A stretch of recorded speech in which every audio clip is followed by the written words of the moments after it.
voici rassemblés de nouveau aujourd'hui et cette fois je vais parler du saint curé d'Ars, le saint patron des prêtres de paroisse, un saint qui m'est particulièrement cher en tant que prêtre de paroisse moi-même.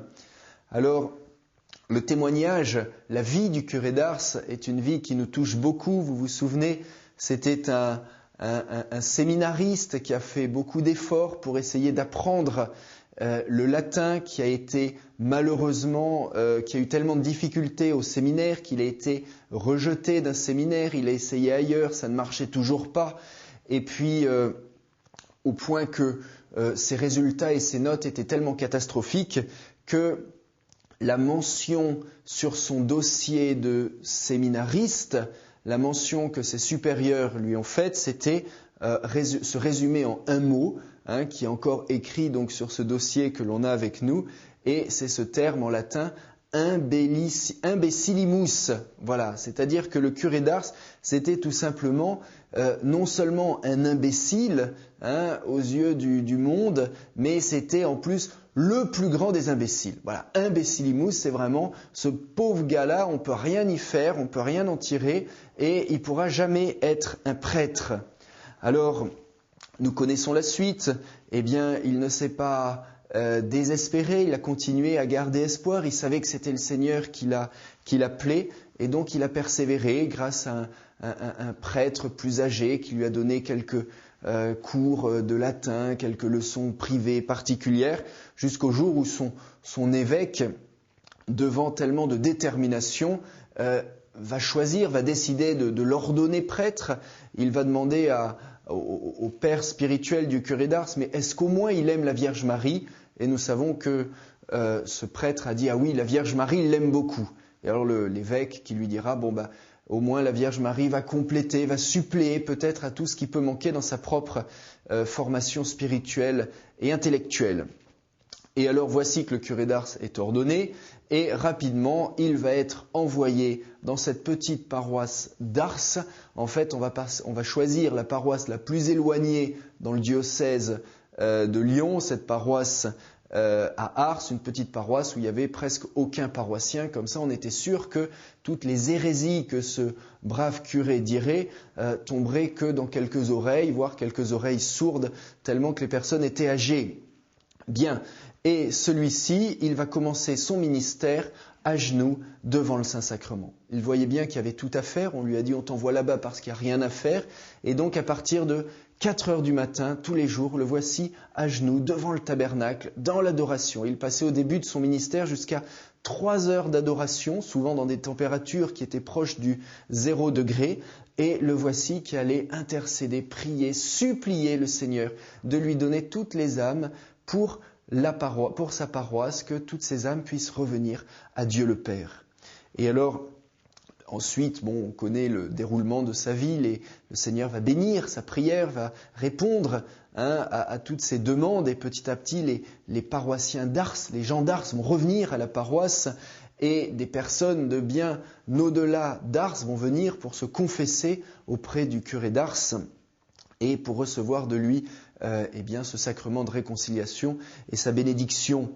Alors, lorsqu'il était âgé, lorsqu'il pouvait plus dire beaucoup de paroles, souvent il montait en chair pour prêcher, et puis il se tournait vers le tabernacle, et le voici qui regardait le tabernacle avec tellement d'émotion, tellement d'amour, tellement de joie, qu'il se mettait immédiatement à fondre en larmes. La seule chose qu'il pouvait dire, c'est « Il est là, et si seulement nous savions combien il nous aime, eh bien nous serions la personne la plus heureuse au monde. » Voilà. Et alors il disait ces paroles-là, il se mettait à pleurer de joie, d'émotion, et ensuite tout le monde, toute l'assemblée avec lui pleurait et avait ce grand désir de s'approcher toujours plus du Seigneur. Alors nous savons tous que la nature même de l'amour, c'est être avec la personne que l'on aime. Plus on aime quelqu'un, plus on veut passer du temps avec cette personne. C'est pour ça que la joie des parents, c'est d'être avec leurs enfants. La joie des grands-parents, c'est d'être avec leurs petits-enfants. Ou deux jeunes qui s'aiment veulent se marier pour passer toute leur vie ensemble. Eh bien, ceci explique le plus grand mystère de notre foi catholique, c'est que Jésus nous aime tant qu'il ne veut jamais nous quitter. Il nous dit « Je suis avec vous jusqu'à la fin des temps ». Et nous savons que si le curé d'Ars disait que le Christ est vraiment là, et si nous étions seulement un peu plus conscients de cet amour, nous serions la personne la plus heureuse au monde, c'est tout simplement parce que la vraie joie consiste à connaître le vrai amour. Et le vrai amour, qu'est-ce que c'est? Un amour qui ne change pas, un amour qui n'a pas de conditions, pas de limites, un amour qui est toujours là. Eh bien cet amour nous attend au Saint-Sacrement. Et c'est pour ceci que Jean-Paul II a répété à plusieurs reprises « Le Seigneur Jésus nous attend en son sacrement d'amour où il répète son éternel appel « Ne pouvez-vous pas veiller une heure avec moi ?» Et alors le curé d'Ars, voici quelques-unes de ses phrases. « Sans la divine Eucharistie, il n'y aurait point de bonheur en ce monde. La vie ne serait pas supportable. Si vous passez devant une église, entrez pour saluer notre Seigneur. Pourrait-on passer devant la porte d'un ami sans lui dire bonjour ? Notre Seigneur est au ciel, il est aussi dans son tabernacle. Quel bonheur ! Il est là dans le sacrement de son amour qui soupire et intercède sans cesse auprès de son Père pour les pécheurs.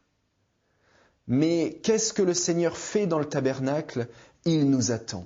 Et puis on connaît cette histoire de ce paysan qui passait tous les jours plusieurs heures, enfin du temps, qui faisait tous les jours une visite devant le Seigneur au Saint-Sacrement, et le curé d'Ars qui lui dit « Mais qu'est-ce que tu lui dis au Seigneur tous les jours ?» Et ce paysan qui lui dit « Eh bien, je l'avise, et il m'avise », que l'on peut traduire ceci qui était dit dans le patois local, simplement par « je le regarde, il me regarde, je l'écoute, il m'écoute, je lui parle, il me parle », mais qui exprime cette réciprocité dans l'amour. Je l'aime, il m'aime, je lui donne mon amour, il me donne son amour. Et le pape Jean-Paul II, dans Mané Nobiscum Domine, disait cette parole qui est absolument magnifique. Donc c'était en 2004, il disait « La présence de Jésus dans le tabernacle doit constituer comme un pôle d'attraction pour un nombre toujours plus grand d'âmes pleines d'amour pour lui et capables de rester longuement à écouter sa voix et entendre presque les battements de son cœur. » D'une part, l'Eucharistie devrait être ce pôle d'attraction qui attire toutes les âmes à lui pour le recevoir, enfin pour qu'il puisse se donner en nourriture, qu'il se donne dans le saint sacrifice de la messe, qu'il se donne à nous dans l'adoration.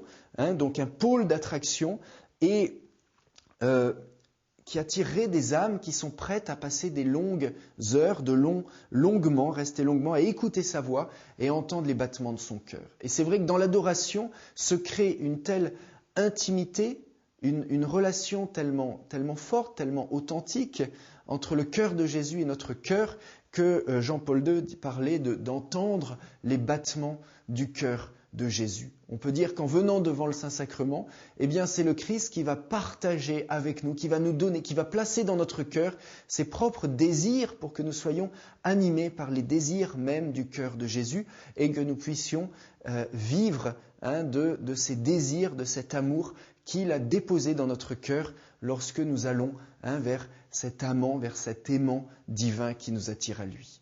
Merci beaucoup. J'ai oublié de dire...